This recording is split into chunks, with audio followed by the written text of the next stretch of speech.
DCB മീഡിയയുടെ പുതിയൊരു വീഡിയോയിലേക്ക് സ്വാഗതം.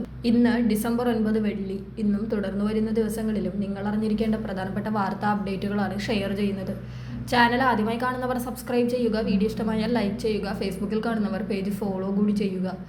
ആദ്യത്തെ അറിയിപ്പ്, സംസ്ഥാനത്ത് നാളെ 2 ജില്ലകളിൽ ശക്തമായ മഴയ്ക്ക് സാധ്യതയെന്ന് കേന്ദ്ര കാലാവസ്ഥാ വകുപ്പ് അറിയിച്ചിരിക്കുകയാണ്. ശക്തമായ മഴ കണക്കിലെടുത്ത് പത്തനംതിട്ട, ഇടുക്കി ജില്ലകളിൽ യെല്ലോ അലർട്ട് പ്രഖ്യാപിച്ചിട്ടുണ്ട്. ഒറ്റപ്പെട്ട ശക്തമായ മഴയ്ക്കുള്ള സാധ്യതയാണ് പ്രവചിക്കപ്പെട്ടിരിക്കുന്നത്. അടുത്ത അറിയിപ്പ്, സംസ്ഥാനത്ത് സ്വർണ്ണവിലയിൽ വീണ്ടും കുതിപ്പാണ് രേഖപ്പെടുത്തിയിരിക്കുന്നത്. പവന് 520 രൂപയാണ് കൂടിയത്. 1 പവൻ സ്വർണത്തിന്റെ ഇന്നത്തെ വില 1,01,720 രൂപയാണ്. ഗ്രാമിന് ആനുപാതികമായി 65 രൂപയാണ് കൂടിയത്. 12,715 രൂപയാണ് 1 ഗ്രാം സ്വർണത്തിന്റെ വില. അടുത്ത അറിയിപ്പ്, സംസ്ഥാനത്തെ പൊതുവിദ്യാഭ്യാസ രംഗത്ത് നടപ്പിലാക്കാൻ പോകുന്ന ചില നിർണായക മാറ്റങ്ങളെക്കുറിച്ച് വ്യക്തമാക്കിയിരിക്കുകയാണ് വിദ്യാഭ്യാസ വകുപ്പ് മന്ത്രി വി ശിവൻകുട്ടി.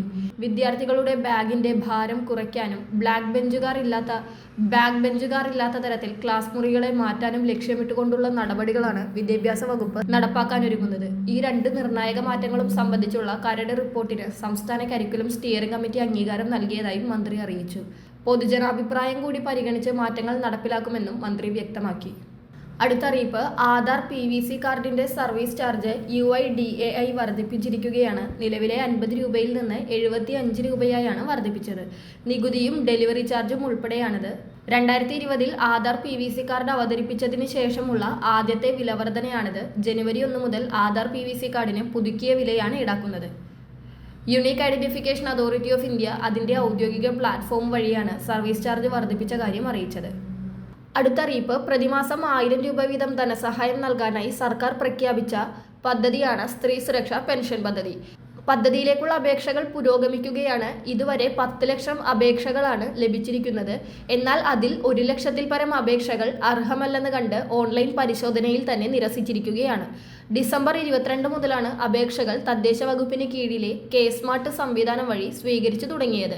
KSMART LSGkerala.gov.in എന്ന വെബ്സൈറ്റ് മുഖേന അതത് തദ്ദേശ സ്ഥാപന സെക്രട്ടറിമാർക്കാണ് അപേക്ഷിക്കേണ്ടത്. ഓൺലൈനായി അപേക്ഷിക്കുമ്പോൾ തന്നെ 6 ഘട്ട പരിശോധനകൾ നടത്തുന്ന തരത്തിലാണ് സംവിധാനം. കേരളത്തിൽ സ്ഥിരതാമസക്കാരായ 35 വയസ്സിനും 60 വയസ്സിനും ഇടയിൽ പ്രായമുള്ള മഞ്ഞ, പിങ്ക് റേഷൻ കാർഡുകളിൽ അംഗങ്ങളായ സ്ത്രീകൾക്കും ട്രാൻസ് വുമൺ വിഭാഗത്തിൽപ്പെട്ടവർക്കുമാണ് അപേക്ഷിക്കാനാവുക. മറ്റ് സാമൂഹികക്ഷേമ പദ്ധതികളുടെയോ പെൻഷനുകളുടെയോ ഗുണഭോക്താക്കളല്ലാത്തവരാകണമെന്ന് നിബന്ധനയുണ്ട്. കേന്ദ്ര സംസ്ഥാന സർക്കാർ സർവീസിലോ സർക്കാർ ഉടമസ്ഥതയിലുള്ള സ്ഥാപനങ്ങളിലോ സർവകലാശാലകളിലോ സ്ഥിരമായോ കരാറടിസ്ഥാനത്തിലോ ജോലി ചെയ്യുന്നവർക്ക് അപേക്ഷിക്കാൻ അർഹതയില്ല. അർഹരെ കണ്ടെത്തുന്നതിന്റെ ഭാഗമായി വിവിധ വകുപ്പുകളുടെ പരിശോധനയുണ്ടാകും. തുടർന്നാണ് പ്രായം തെളിയിക്കുന്നതിനുള്ള സർട്ടിഫിക്കറ്റുകളും ബാങ്ക് അക്കൗണ്ട് വിവരങ്ങളും നൽകി അപേക്ഷിക്കാനാവുക. അർഹതയുള്ളവരുടെ പട്ടിക തയ്യാറാക്കി നേരിട്ടുള്ള പരിശോധന പിന്നീട് നടത്തും. വളരെ പ്രധാനപ്പെട്ട ഈ വാർത്താ അപ്ഡേറ്റുകൾ മറ്റുള്ളവർക്ക് കൂടി ഷെയർ ചെയ്യുക.